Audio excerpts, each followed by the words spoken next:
यह कहानी एक ऐसे लड़के निखिलेश की है जिसे डांस का जुनून था। वो डांस के जरिए दुनिया को जीत लेना चाहता था, ये उसका जुनून था। लेकिन दिल में कहीं बैठी एक आरज़ू भी थी जो अक्सर ही उससे उसके प्यार के बारे में कहा करती थी। उसकी इच्छा थी उसकी जीवन संगिनी एक गायिका हो, भले वो गायन में स्नातक ना हो, नहीं उसका पेशा गायन हो, लेकिन वो उसके लिए गुनगुना सके, उसके लिए चार शब्द ही हो पर गा सके। वो अक्सर ही भीड़ में उस आवाज को तलाशता था, न जाने उसके दिल को कौन सी उस आवाज का इंतजार था जो उसे इतने दिनों में कभी नहीं मिली थी।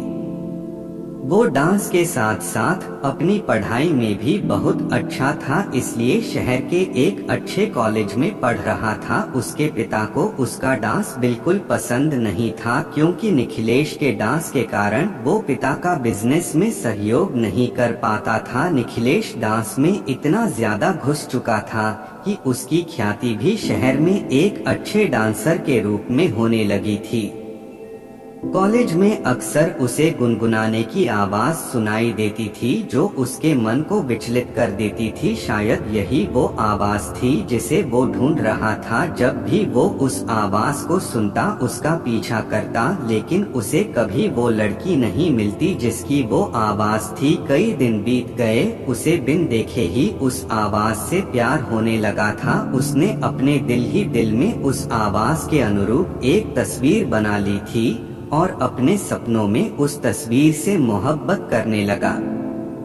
एक दिन उसे फिर से वही आवाज सुनाई दी। उसने भागकर देखा तो कॉलेज के बगीचे में दो लड़कियां बैठी थी। उसे आज वो लड़की दिख ही गई जिसकी आवाज उसके दिलो दिमाग में छाई हुई थी। वो दोनों बहनें थी जो हमेशा ही साथ रहती थी। उनमें से एक का नाम आभा और दूसरी का नाम प्रतिभा था। आभा स्वभाव से शांत थी, अक्सर ही अपनी बहन के पीछे चुप सी खड़ी रहती थी। उसकी मुस्कान बहुत अच्छी थी, वो दिल की जितनी साफ थी। उसके चेहरे पर भी वही निर्मल भाव थे, लेकिन वो दिखने बहुत साधारण थी। और इसके विपरीत प्रतिभा आज के जमाने की मॉडर्न लड़की थी जो बहुत बिंदास रहती थी, फैशनेबल कपड़े पहनती और घूमती फिरती एक जिंदादिल खुश मिजाज लड़की थी। जब निखिलेश ने प्रतिभा को देखा तो उसकी आंखें थम गई। उस नशीली आवाज के पीछे ये सुंदर चेहरा देख निखिलेश सन्नसा रह गया और अपना सब कुछ उस पर लुटा बैठा। हर वक्त वो इस कोशिश में रहता कि कैसे भी प्रतिभा से उसकी बात हो। इसके लिए उसने उसे फेसबुक पर फ्रेंड रिक्वेस्ट भी भेजी। वो घंटों फेसबुक पर प्रतिभा से बातें करता, एक दोस्त की तरह उससे अपने सुख दुख शेयर करता और दूसरी तरफ से भी उसे बहुत अच्छा रिस्पॉन्स मिल रहा था। निखिलेश की जिंदगी का खालीपन भर गया था। उसे एक साथी की आदत सी होने लगी थी। जब तक वो दिन भर की बातें फेसबुक पर उससे शेयर नहीं करता, उसका दिन पूरा नहीं होता था। कई बार उसके असाइनमेंट पूरे नहीं होते और जब वो ये बात अपनी दोस्त को फेसबुक पर कहता, दूसरे दिन उसके नाम से कंप्लीट असाइनमेंट क्लास में जमा हो जाता था। इसके अलावा जब भी निखिलेश को पैसे की जरूरत होती, उसकी फ्रेंड अपनी स्कॉलरशिप के पैसे उसके अकाउंट में ट्रांसफर कर देती। ऐसी कई बातें जो उसके कहते ही उसकी दोस्त पूरा कर देती थी। निखिलेश को यह एहसास हो गया था कि वो जितना प्रतिभा को पसंद करता है उतना ही प्रतिभा उसे यह भी यकीन हो गया था कि प्रतिभा जितनी मॉडर्न रहती है वास्तव में उतनी ही सरल और दिल से भोली हैं। शायद इसी एक बात में निखिलेश गलती कर रहा था, क्योंकि फेसबुक पर वो जिससे बातें कर रहा था वो प्रतिभा नहीं, आभा थी, जिसकी आवाज से, व्यवहार से, अपनेपन से निखिलेश को प्यार था। वो आभा थी, लेकिन निखिलेश का मन उस बाहरी सुंदरता की तरफ आकर्षित था जिसका मन उतना सुंदर नहीं जितना उसका था, जिसका चेहरा उतना सुंदर नहीं था। यह सिलसिला कई दिनों तक चलता रहा। आभा और निखिलेश दोनों की एक गलतफहमी के चलते एक दूसरे के बहुत करीब आ गए। निखिलेश के एहसासों में प्रतिभा का चेहरा और आभा की आवाज, उसका सुंदर मन, उसके विचार दिन प्रतिदिन गहरे होने लगे। और इसी तरह उसके डांस का जुनून भी बढ़ता गया, क्योंकि आभा जो कि उसके लिए प्रतिभा थी वो भी निखिलेश के डांस से बहुत प्यार करती थी। यहाँ तक कि निखिलेश ने अपनी प्यार की बातें अपने दोस्तों से तक कह दी थी। सब उसे हमेशा बोलते थे कि वो बहुत लकी है, क्योंकि उसे प्रतिभा जैसी सुंदर और मॉडर्न लड़की में वे सब गुण मिले जिसे वो हमेशा चाहता था।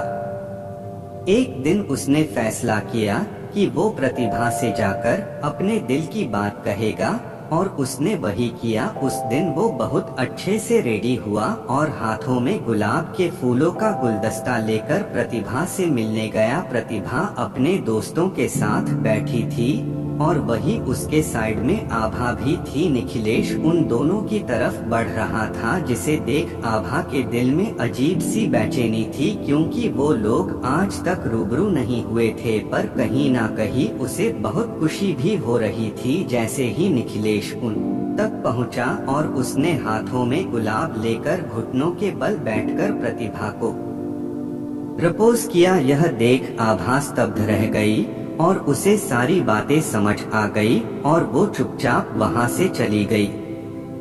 थोड़ी देर तक सब शांत रहा और एकदम ही प्रतिभा जोर जोर से हंसने लगी और उसने अपने दोस्तों के साथ मिलकर निखिलेश की बहुत हंसी उड़ाई और कहा कि तुम क्या सोचते हो, मेरे जैसी मॉडर्न लड़की एक नचैया से शादी करेगी? मेरी पसंद तो एक पैसे वाला बिजनेसमैन है। और वो निखिलेश की बहुत बेइज्जती की। निखिलेश अपने गुस्से को पीकर वहाँ से निकल गया। तब ही उसे आभा मिली। उसने निखिलेश से माफी मांगी, उसे बताया कि फेसबुक पर वो जिससे बात करता था वो खुद आभा थी। यह सुनकर निखिलेश और गुस्सा हो जाता है और अपना पूरा फ्रस्ट्रेशन आभा पर निकाल देता है।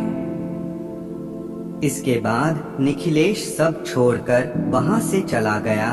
वो अपनी बेइज्जती भूल नहीं पाया और उसने अपना डांस भी छोड़ दिया। अपने पिता की इच्छानुसार बिजनेस करने लगा। वो दिन रात बस काम करता। उसे बिजनेस में बहुत सफलता मिली, लेकिन हर रोज उसकी आंखों में वो एक दिन घूमता रहता जब उसकी बेइज्जती हुई थी। उसको सभी ऐशो आराम मिला, लेकिन चैन नहीं। उसके चेहरे पर हंसी तब ही आती जब उसे फेसबुक पर कहीं आभा की कोई बात याद आती थी।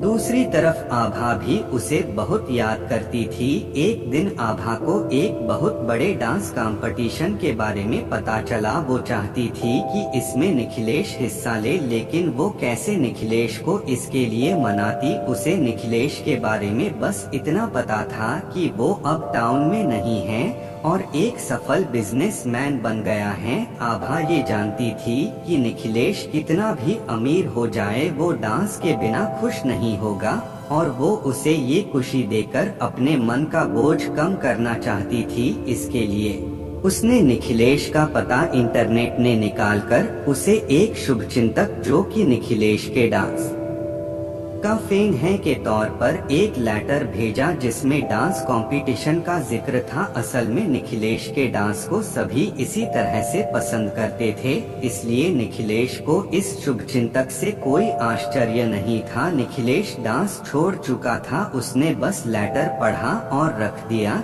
लेकिन आभा को पता था निखिलेश को कैसे मनाना है। उसने कई लेटर और कई तस्वीरें भेजी जिसमें निखिलेश के डांस के प्रति प्यार का प्रमाण था, जिसे देख निखिलेश का दिल पिघलने लगा। और आभा ने जब तक यह सब किया जब तक के निखिलेश न मान जाए, और निखिलेश को मानना पड़ा। निखिलेश में फॉर्म भरा और जमकर तैयारी भी की। उसके चेहरे पर शांति और खुशी के भाव थे, जिसे परिवार और ऑफिस एम्प्लॉई समझ रहे थे। वो दिन आ गया जब कंपटीशन था। निखिलेश ने बिल्कुल तोड़ू परफॉर्मेंस दी और वो जीत गया।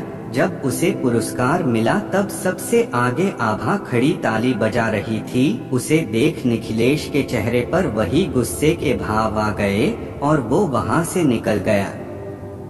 जब वो घर आया तो घर में उसके शुभचिंतक ने फूल भेजकर उसे स्वीकार किया, साथ ही उसके साथ एक लेटर भी लिखा था जिसमें आने वाले कुछ दिनों में उसे एक सरप्राइज मिलेगा। निखिलेश चौंक गया, उसे बार बार उसी बात का ख्याल रखना।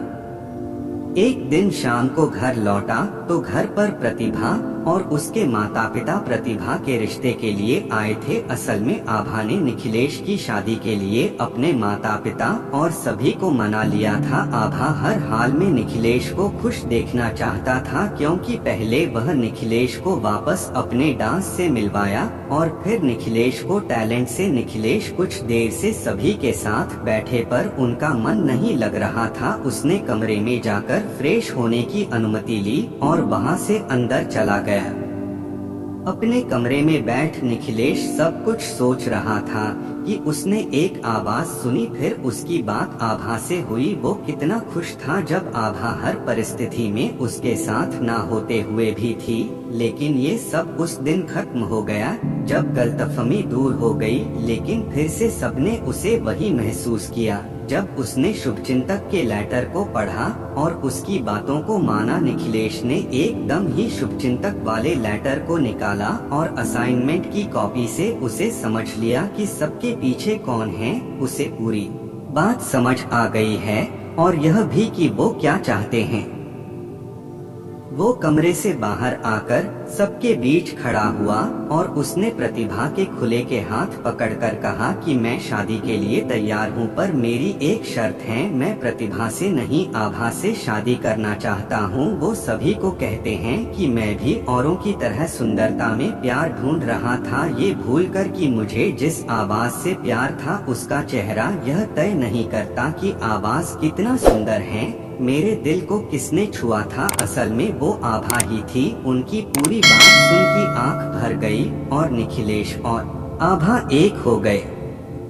आभा का मन बहुत कहा था, इसलिए उसे प्यार मिलता है।